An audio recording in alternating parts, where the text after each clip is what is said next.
you have an Eddie Andrews who is a strong conservative, but like a Ronald Reagan, also lifts the banner high and still attracts many people in the middle. Ronald Reagan won 49 states. Are you kidding me? Right. That's insane. Right. And you don't do that without appealing, your vision appealing to those in the center. And people, my vision resonates with so many people. I'm asking people to look through and vote for the person on June 2nd. Look at that person through the eyes of November.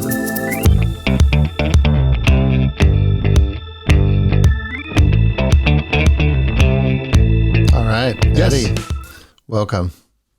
How are you? Thanks for joining us. You know, I was looking at the podcast. The last time you were on was almost a year ago. Wow. And so Time flies. Definitely time for an update. Yeah. A lot has happened. I bet. You know, one of the things I really wanted to ask you was, how has it been serving in the House, serving your constituents while running for governor? Well, what a question to start with. Right. So let me just say, I know that, to put it in just colloquial terms, I had my hands tied because I'm at the State House 4 days a week.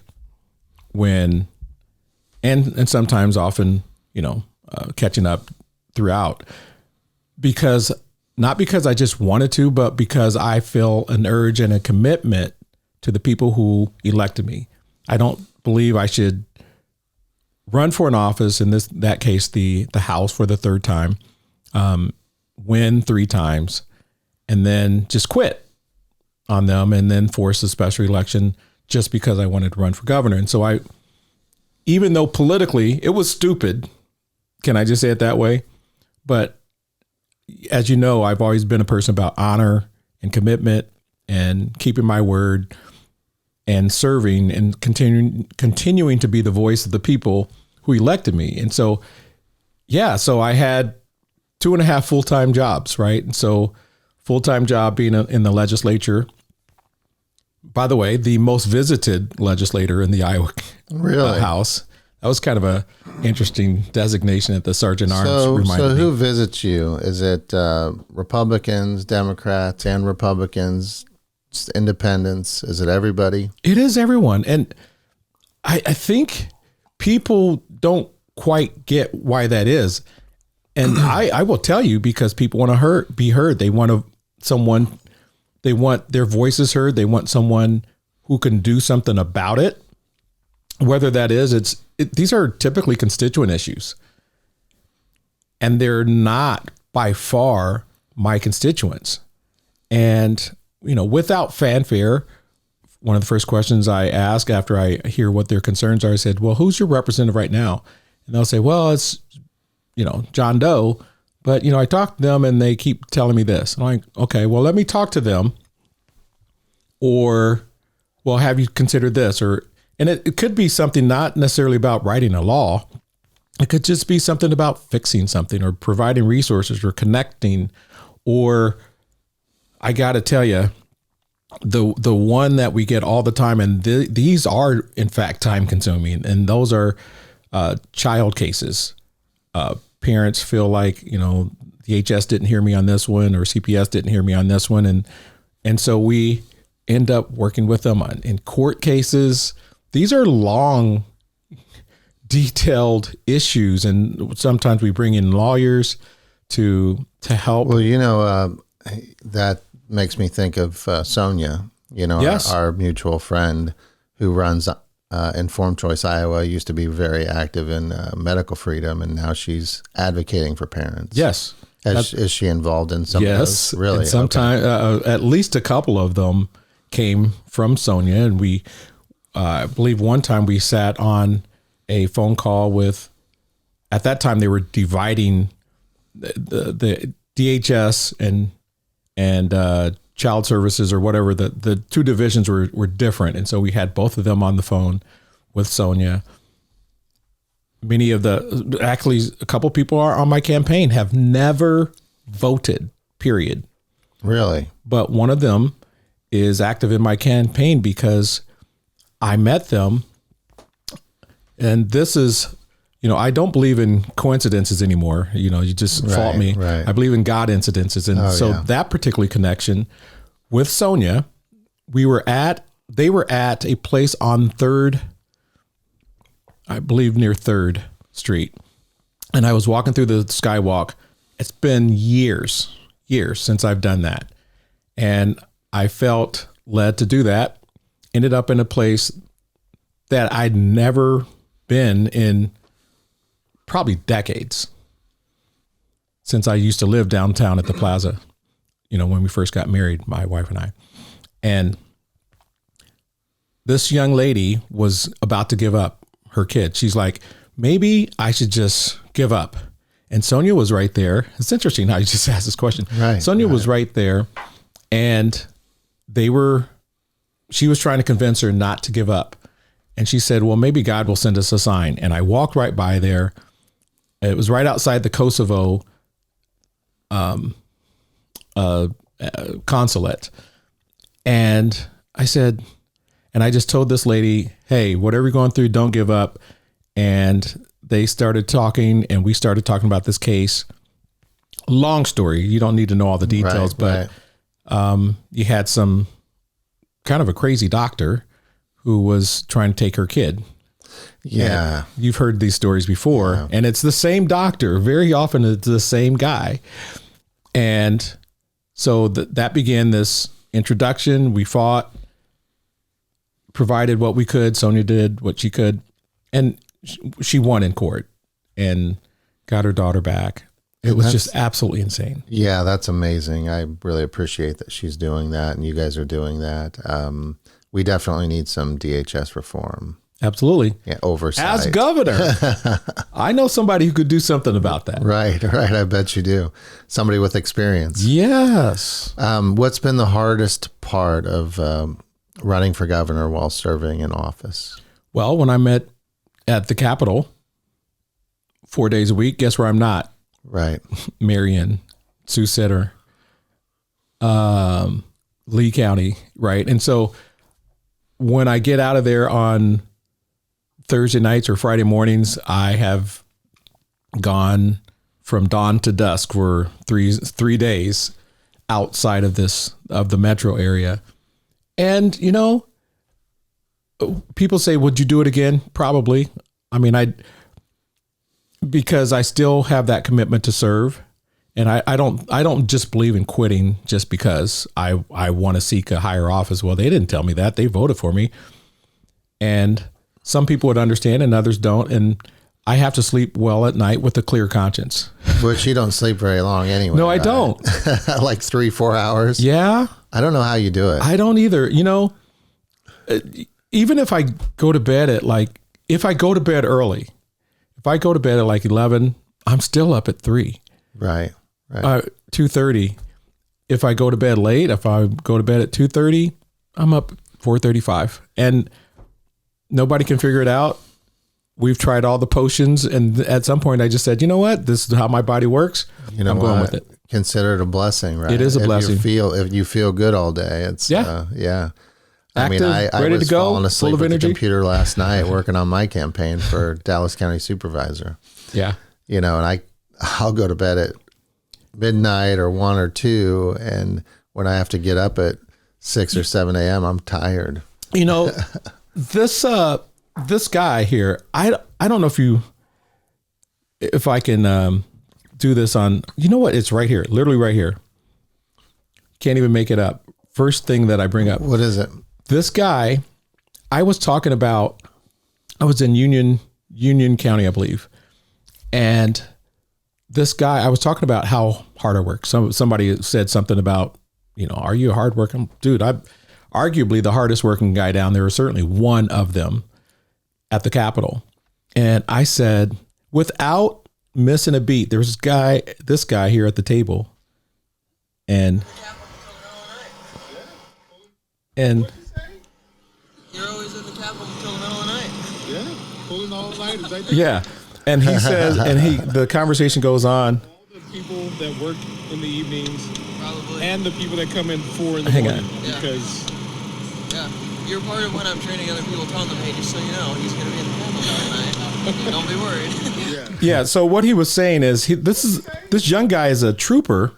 I didn't know this. Like, he's right there and he's saying, yeah, Eddie's going to be up if the light's on in the Eddie's Capitol there. in the middle of the night. He's telling all these troopers that he's training to work at the Capitol. Yeah. Eddie's going to be up working. If you see this guy, it's just Eddie. Don't worry about him. Don't go in there guns a-blazing.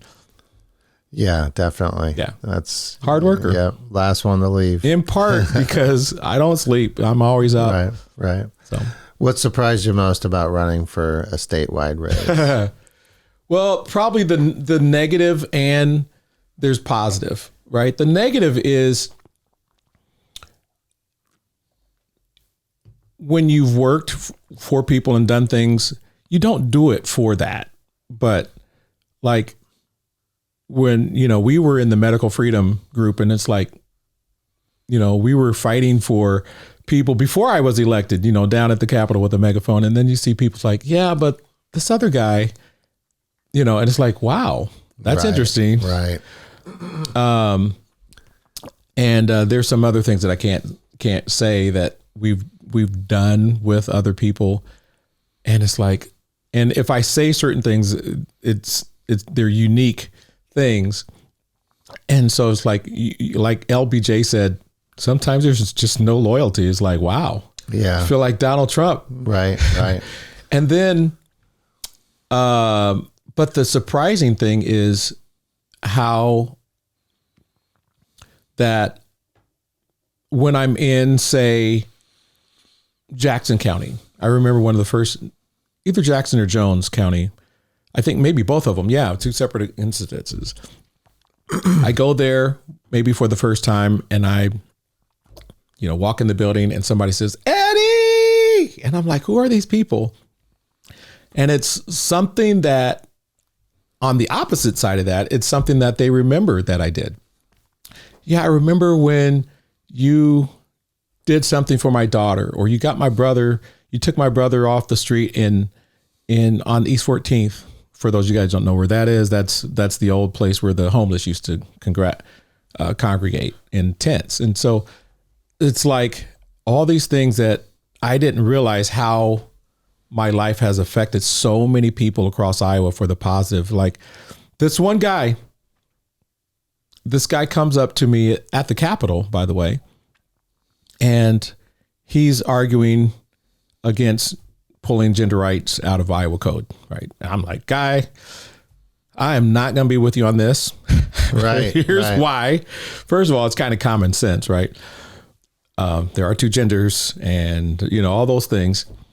And the guy wasn't arguing. He just said, well, thank you so very much. And then he said, can I have a selfie? And I thought, well, this is the most interesting argument. And he said, so I just wanted to say, I know you're a great person, even though we disagree on this, because you helped my cousin when you got her off of drugs, and you did this. And I just want to say thank you for that. And it's like, wow. And that's great. Yeah. It's just, I didn't realize how far reaching the things that I've done, either through ministry or starting Mentoromics or any of those things that I've done in the past I didn't know you played the piano. Really? Yeah, I saw a short little video. It was really cool. The video was great. And there was a montage of things, you on podcast, my podcast too. And, but it had some great music in the background. And then I saw you playing the piano, and I'm like, I didn't know Eddie played the piano. I cannot pass up a piano. I was at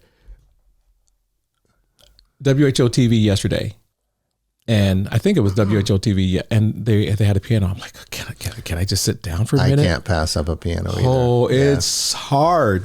I was at Glen Oaks the other night. A friend was having a meet and greet for me, and I was there early, and they had a little baby grand, and I jumped. I haven't played in a long time, but when you see a piano, you want to sit down. And I used to be the music director of our Spanish church. Really? I co-pastored our Hispanic congregation for about 13 or 14 years. And A large part of that, I was the music director as well. Yeah. So love it. Man of many hats. Love it. Spanish speaker, pastor, Claro que music sí, director. Que Dios le bendiga. No, and here's how you know if they're No entiendo español. if they're Pentecostals or maybe Baptists, and you say, ¿Quién vive? And if you get a response, then you know. Then you know. Okay. So let me ask you what, we'll make it short, but I mean, you've been at the Capitol all session. What are the biggest wins? I mean, just name a couple of the biggest wins you feel like were accomplished this session. Okay. I'm sorry about my phone buzzing there. That's all right. So one of the wins, you may not think this is a win, but I worked on the subcommittee. I ran the subcommittee and the committee for the parental rights vaccine, parental consent. SF minor consent. 304. Is that what it is? Yeah. Well, yeah. It's the one now. Yeah. No, I spoke at a lot of those subcommittee meetings. We've been working on this. Oh, remember the one for a long time. Remember the one we had two semi-viral moments on one of those subcommittees. It was eventually last year, but we got it through committee and it got through the floor this year. But it was the one where the two pediatricians, very smart people. One of them says, "Oh, consent. It's such a weird word. We don't need consent." Oh, I remember that. Yeah. That was the same subcommittee. Insane. And then the other one, another pediatrician says, we're talking about a vaccine for 9 up to down to 9-year-olds. Yeah, without parental consent. And she's like, "Well, I don't like to call them minors. I like to call them young adults. And I'm saying, hang on. Are they under 18? Are they legal? Well, then isn't that the definition of a minor?" And she's like, "Well, if you really want to push it, I guess you could call them minor." I'm like, you guys just stop. And you see the people in the other side of that argument always believe someone knows better than the parent. Always. Oh, yeah. That's their whole mantra, that someone knows better than you. So listen to us. Yeah, and the parent, the family may not be the safe space. They need to have somebody else. Always that exceptions. Can take care of the kids, which, by the way, are already covered. Right. We already have those. Right. Right. We went over that when I did the first parents' rights bill. That was a lot of the same concerns. Like, guys, we already have that. So that was one. Now I will say which this: basically closed the loopholes so that medical professionals and nurses cannot give a 9-year-old or a minor an HPV or a Hep B vaccine without parental consent, which was happening. Right. Now I preferred to write the whole bill so that it says all vaccines, rather than being specific. And then, so what had happened, as they say, was they had covered all the vaccines, and then there were a couple of new ones after the 90s that came out that weren't covered. And so this is closing that loophole. And I was at the signing of that bill 2 days ago. That was awesome. Yes. Yeah. I was there with you. Yeah, I saw you. I'm Oliver Bardwell, and I'm humbled to accept the endorsement of Stand for Health Freedom. Since the COVID lockdowns, I've stood for medical freedom, informed consent, and the rights of Iowa families. As your next Dallas County Supervisor, I'll continue fighting for the freedoms and values that make our community strong. Vote Oliver Bardwell, June 2nd. And the governor mentioned, technically it started with Dan Galebach actually introduced the bill, and then I ran the bill. Yeah. And interestingly enough, they did take the bill. That would have been my last bill as a state representative. And so I was just a little personally, it was kind of interesting that they took the bill from me. I didn't even know about it. I was just told that someone else is running the bill. All right. Yeah. Well, it got done. It got done. Influence mattered. Ronald Reagan said, "Look, if you get the result, don't worry about who gets the credit." So, but how about Shipley? And Shipley, dude, his performance on the debate floor, was amazing. Well, you got to give it to Austin too. Austin did a great Harris, job. He was a chair. He ran the bill. I think they said they didn't think I was going to be there or something like that. At any rate, he did a great job. But to your point, Shipley stole the show. I clipped that, and it's had over 40,000 views. Yeah, just that little exchange with him making the Democrat doctor legislator look like an idiot. And it really, again, it just exposes you want a 9-year-old to make a medical decision in your favor. By the way, with just between you and the 9-year-old, and not the parent, like right. And it was so obvious. It was so obvious and bizarre. And Shipley says, so where'd you get those numbers? Are you just making those up? And it was just, and so you think a 9-year-old can make that decision. And then there's pause. And then he's like, pause. I just want to know, when you're in an office, when you're in your doctor's office with a 9-year-old, what does that conversation look like when, Yeah. So, yeah, that was a good one. Yeah, that was great. We did get some property tax reform. It's not how I would have done it, but let me just say, in no uncertain terms, the Ways and Means chairs, did a phenomenal job. There's a lot of work. There are a couple of jobs that I would not want. Ways and Means chair, holy moly. I would. Who's the Ways and Means chair? Carter Nordman. Carter, yeah. In the House. I got to tell you, one of the sharpest guys down there. He is sharp. He reminds me of Timothy in the Bible, where Paul says, don't let any man despise your youth, right? This guy, he's 27 or 28, something like that. Yeah. And the Ways and Means chair, that's usually for old people. Right. He's a sharp guy, hard worker. Yeah. And Dawson in the other chamber. Okay. Like, I would not want that job. Please don't give me that job. Right. And so there were a lot of things that got done. Clean water bill got passed, a very intense, comprehensive clean water bill. Interestingly enough, I believe, don't quote me on this, you can check it out, but I think every Democrat voted against it. The clean water bill? I know. That's interesting. We put serious money into that. Why did they all vote against it? Mysteries are. They all vote against protecting women's bathrooms and girls' sports, but they thought they owned this issue. Yeah. They thought they owned this issue, and then the Democrats, got outwitted, and the Republicans put out a very comprehensive clean water bill. And what's the number one? That sounds like what's the number one gist of the bill? The most important aspect of the bill? Well, it puts money towards monitoring, more money towards DNR. It's just lots of money and lots of programs. IDALs supported heavily. It's amazing. I should send you all the bullet points. It's a long, very good, comprehensive bill. Education. As governor, what would you do with education? How would you turn it around? Get Iowa back to the number one spot. Restore the Iowa model. That's my term. And what is the Iowa model? What's your plan? What the old people used to call the 3 R's, right? Right. Reading, writing, arithmetic. So now here's the point I've made and other people I've now heard starting to make. So you hear a lot about ESAs and, oh my goodness, now education's going down. Now, here's the thing. It wasn't the ESAs. It was adopting the national models and abandoning the Iowa model. So yeah, that was long before the ESAs. That was in the 90s. Long before. And it's been that way in both Republican and Democrat administrations here in Iowa. Once we abandoned the Iowa model, we took on No Child Left Behind. We took on ESSA, Every Student Succeeds Act. We took on Common Core, the worst of them, in my opinion.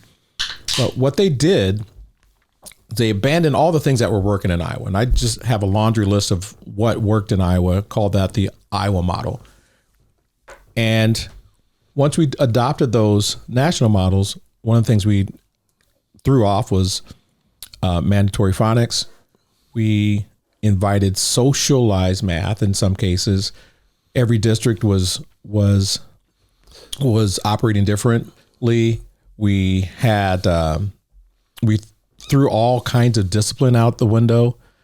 In some cases, many districts, you'd have the kid who was causing trouble in the classroom and everyone else would have to exit and quote unquote understand what was going on. Clear the classroom. Right. So lack of discipline. Educate all the other kids about why this kid was acting out. Right. Lack of order, lack of direction, lack of patriotism. All of those things, we abandoned them and our scores fell accordingly. Now, I know you can do this because the opposite is true. Mississippi effectively 6 years ago, got tired of fighting for 49th and 50th. You know, when Iowa led the nation, we were fighting for 1, 2, and 3 every single year. Well, Mississippi and Louisiana were fighting for 49th and 50th every year. I don't want to be last. And so Mississippi got tired of that, invested heavily in phonics, got rid of the so-called reading recovery program and all those things associated with that sound good, but were poor teaching methods. And in 6 years, they've gone from 49th to 9th. Mm. Just imagine the state that was known for education, you know, not just corn, not just beans and agriculture and hogs, but also Iowa was known by people all across the world for its high standards in education. When I used to go to visit my grandparents every summer, we spent our summers there, and everyone thought we were the smartest kids in the world, not just because we might have been, but it's because we were from Iowa, and they had all the Iowa tests of basic skills were in so many states, right? And so restoring that is a top priority. Yeah, and excuse me, we battled SEL and DEI and that's another CRT and gender ideology and all the stuff that has just seeped into our school systems. And what happens if a Democrat takes over the Department of Education? Garbage. Right. I mean, it's even worse. And that leads me to an observation that I wanted to make. You know, I've been knocking hundreds of doors, thousands of doors in Dallas County, and I was talking to a Republican primary voter. I know what you're going to say. Very supportive of my campaign. I was okay, great, you know. And then the governor's race came up, and he said, you know who I'm looking at? I'm looking at that Rob Sand. I said, marketing. What? Yeah. Really? Mm-hmm. Why? Well, he's an outdoorsman. You know, he's center, middle of the road, laid back, you know, et cetera, et cetera, et cetera. And I did have to say, well, you know, his in-laws have billions of dollars and they've spent millions on marketing. So they've done a good job. Yeah. You know, we talked a little bit more. I said, there are some other great candidates that you should look at. So you bring that up, and let me just say, this is why. This is one of the many reasons, but a major reason why I believe the Republicans are looking at a gift horse in the mouth. You have an Eddie Andrews, who is a strong conservative, but like a Ronald Reagan, also lifts the banner high and still attracts many people in the middle to counteract all of those marketing issues. I sat yesterday with a slew of people who some are Democrats and some are independents, and they're all voting for me. Well, Democrat, if we can get out of the primary, right? Because if you don't have someone who can, again, I mentioned Ronald Reagan, and you can't win 49 states for all the young people who don't know that. Ronald Reagan won 49 states. Are you kidding me? Right. That's insane. Right. The only state he didn't lose, he won, was the person's home state who he's fighting against, right? Right. And you don't do that without your vision appealing to those in the center. And my vision resonates with so many people, who seriously, we talk to so many people who are either strong conservatives or strong people of faith who you have to have someone who can counteract what that huge marketing team of Rob Sand is doing. Yeah. Well, and you kind of answered my next question. I have friends that are Lane supporters, friends that are Steen supporters. Ben Sherman has become a really good friend of mine, Brad's son. Great young man, or great man. I also have Eric Weber. You know Eric. I do. He's great one of supporter our sponsors. He's a great guy, and he's told me Eddie's the only one that can win in the general election. And you kind of answered that, but well, why does he think that? Why? Well, the internal polls say that, right? So, no offense to all the straw polls that you see on certain platforms, you know where I'm going. Those are marketed to a certain crowd, but if you look at the general, we all have our internal polls, we do, and they all say the same thing. Currently, Randy's still in the lead, but it also says he doesn't win in the general. And he's in the lead in the Republican primary, but does not win in the general. But there are two of us who do win in the general, or at least one is right there within striking distance, and I'm actually in the lead. So, and people look at it's hard for certain people to look and separate the two races, right? Well, my guy has more money. Well, that's silly, because that should not be the measuring tool, because everybody's going to have, whoever the winner is going to have money after June 2nd. Right, after June 2nd. Like, we just need $3 more than we need to get to June 2nd, right? Right. And I bet that's what you'll have. Look, my joke has always been, we've got a Happy Meal. When a person in DC called and they said, well, how are you guys doing for money? I said, well, we need like several million. We're about several million short. And, that's always been our style. Again, but the bigger point that you're making is, I'm asking people to look through and vote for the person on June 2nd. Look at that person through the eyes of November.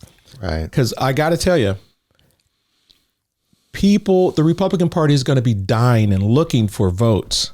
I mean, hungry for votes in the center in August, September, and October. It's like, where are these voters who sided with Republicans? And you're facing a guy who has been targeting and campaigning for 5 years in the middle. We have 2 GOP county meetings that they've invited Rob Sand. Oh, I heard that. That's insane. Yes.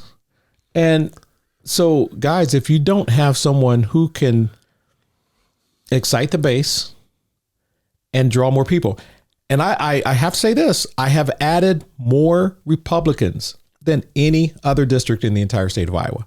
Let that sink in. Right. Pause that and think about that for just a hot second. Or you can say I'm the only guy who's won 3 straight times in a purple/purple blue district. It was purple. And when I looked at as hard as I worked the first time around, after redistricting, okay, sorry to do math on a podcast here, but if you take all the existing precincts that I did have that went to the new district, okay, and then take the precincts that were already in that district that I had, I would have lost. So that's how much tougher my district became. And I said, guys, we're just going to have to work that much harder. And then we did that with no money.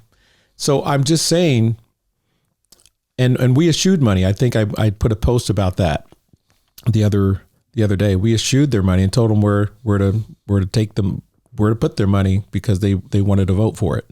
someone wanted to vote for it. And I don't operate that way, obviously. So if I'm the only Republican who's won 3 times in that district, like, are you looking at a resume? Everyone will say, all 5 of us, I mean, all 5 of us will say, well, I'm the guy to beat the Democrat. I'm the only guy with receipts that shows I can win. The first time I was an unknown facing an incumbent. We were outspent 6-1, facing a very solid Democrat incumbent, hard worker, and we won. Surprised everybody. I didn't even know. I thought somebody wouldn't be surprised. It seemed like everyone was surprised. But we have to think about this through the eyes of November. Right. I've knocked thousands of doors across Dallas County, and I'll tell you something. People are ready to be heard again, actually listened to. And whether I'm talking to a young family, a farmer, a small business owner, or a retired couple on fixed income, I keep hearing the same thing. Property taxes are crushing people. That's why I'm running for county supervisor, to help the people in the place that I love. Because Dallas County is growing fast, and we need leadership that understands growth, planning, business, families, and the people that already live here. So I'm going to keep showing up, I'm going to keep knocking doors, and I'm going to keep listening. And together, we're going to build a better Dallas County.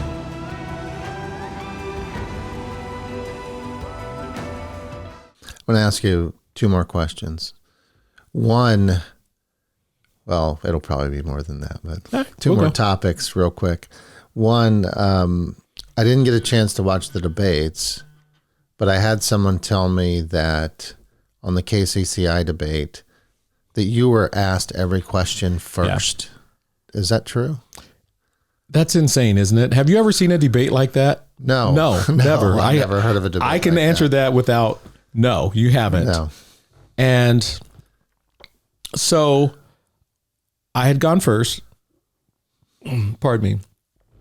And so I gave the opening comment, and then they asked me the first question. I was like, okay. So you got the first question. You drew the short straw. And I thought, maybe they just, the first opening statement goes with the first question. Maybe that's all one. Then by the third question, it's like, wait, hang on. I thought we were. Did you say anything about it during the debate? We said it during the debate, and it became clear that I didn't agree to this format. I actually have the rules that were sent out by email here somewhere, and it says candidates will get 60 seconds to answer a question. Okay, it's going to sound weird here, but the first answer to the next question will be offered to the person standing to the right of the person who answered the previous question first. So did the person standing to the right of you answer every question second? Actually, the person two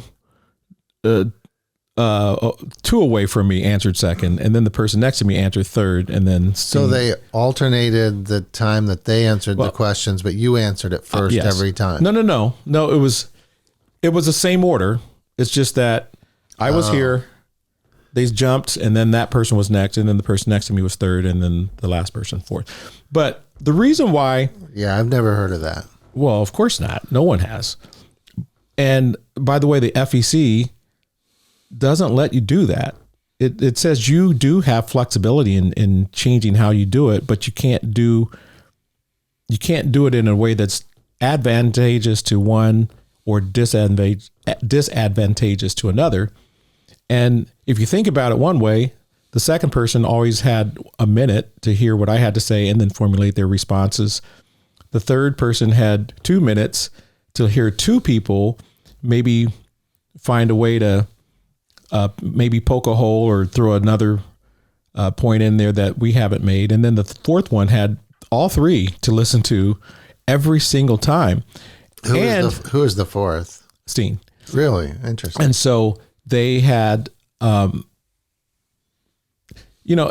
people are like, well, if you knew the answer, we all know the answer, but you can't we differ, and there's a reason why you rotate in general. So the yeah. second person answers first the next time, and then the third person answers first, because you all get a chance to comment on what other people are saying. Right.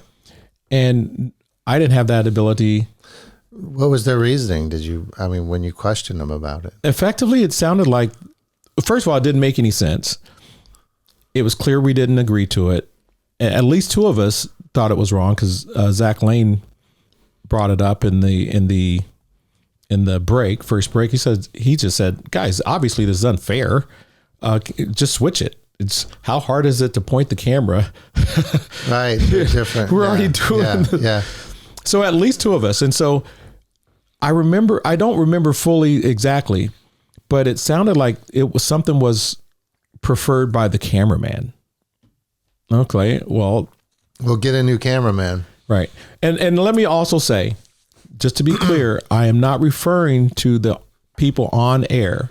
They did a phenomenal job. I'm not even sure if I should mention their names, because they're both professionals. Right. And I don't want their name associated with anything negative. We don't have to. They're good people. We don't have to go there. So it wasn't them. It was the decision maker behind them. That was odd. Oh, interesting. Okay. And, well, there's some other things that happened. I can't go into detail, but I will say their lawyers were pretty aggressive and kind of nasty. Really? When we raised a concern. Oh, so you can't raise a concern, huh? So my team was in the green room, and they were pretty upset, as you might expect. Oh, sure. No, we are fighting to be the chief executive of the state, and you can't. It's egregious to not have an equal playing field. Yeah, definitely. Lastly, state convention. I'm hearing that there's a good chance this will go to state convention. Yeah, I'd say there's 40 or 45% chance of going to convention. Okay. And so then what's the pathway for you to become governor? Talk to everyone that we can. We do know that the RPI is not releasing all the delegates. You can ask them why that's a good strategy. I don't understand that, but just talking to everyone and hoping that the delegates understand what's at stake. It's critical that Iowa stays Republican, that we stay conservative, that we put someone with a real vision, and I would argue a history of success. One of the reasons that people get mad with people when they send them to either the state house or to the county seat or to DC, it's like, well, I thought that person was going to do this. You know why? Because you didn't look at them long enough. And I say that because as a person with a very strong record for 6 years of standing up for conservative principles, being a leader, being the first guy on the eminent domain issue to stand alongside farmers, to stand alongside landowners against eminent domain abuse, that was me. Not any of the other guys. First guy down standing with the medical freedom community long before it was called medical freedom, long before it was called MAHA, when it was just called, hey, Fauci's not the 13th apostle. Let's do your own research, right? I was there. Yeah. Yes. That's true leadership. And so people know when I was standing up for parents' rights, and all these moms organizations, that, I was we don't know where any of the other guys were, but I was there. Right. And so when you're looking for someone who's been in the foxhole, who's been in the fight, who still has a vision, who loves the state. Oh my goodness, I love the state. I think when you marry that with a person who wins in tough districts, who can appeal to different cultures. We mentioned that I've co-pastored a Hispanic church for a long time. Not to get into demographics like the Democrats do, but you can't win without certain demographics in the Democrat Party. And if you start taking those away from the Democrat Party, they can't win. Right. And so I think it's, I would humbly ask that you vote for Eddie Andrews on June 2nd. So we can keep this state moving forward, work on our cancer crisis, fix our cancer crisis, continue to work on veterans issues. Well, let me say two things, because I know you said this is one of the last things, and I know we're up against a time crunch here. Two things that I've gotten that other people haven't gotten. The Autism Speaks called me up in January and said, Eddie, the suite of bills that you've put together over the last couple of years have been like the most phenomenal in the entire country. We'd like to come to Iowa, fly into Iowa, give you this national award. And of course, I was flabbergasted and honored. I didn't make a big deal out of it, but let me just say, that's a huge deal. It's a big deal. Yeah.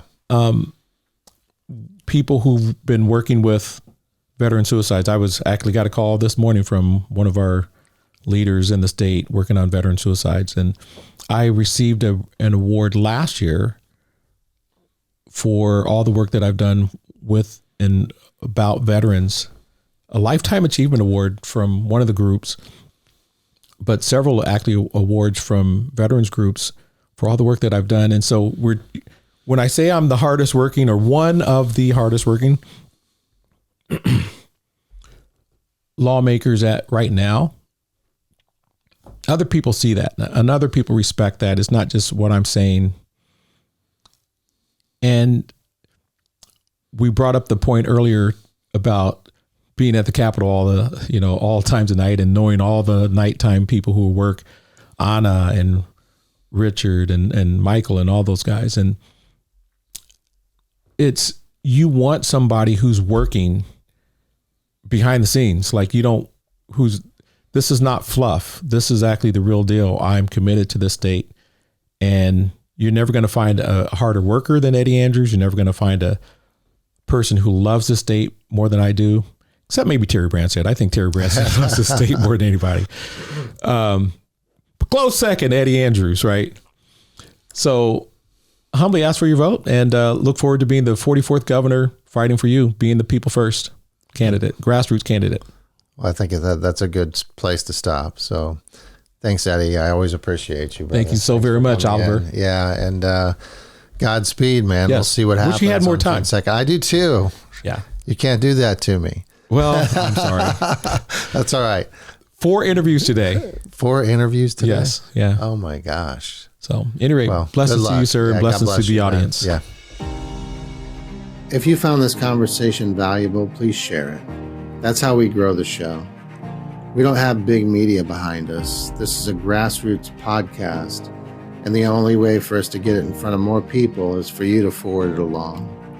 And if you haven't done it yet, please hit the subscribe button so you don't miss the next one. To support us and for more content, go to patreon.com/Oliver Bardwell. Thank you for joining us.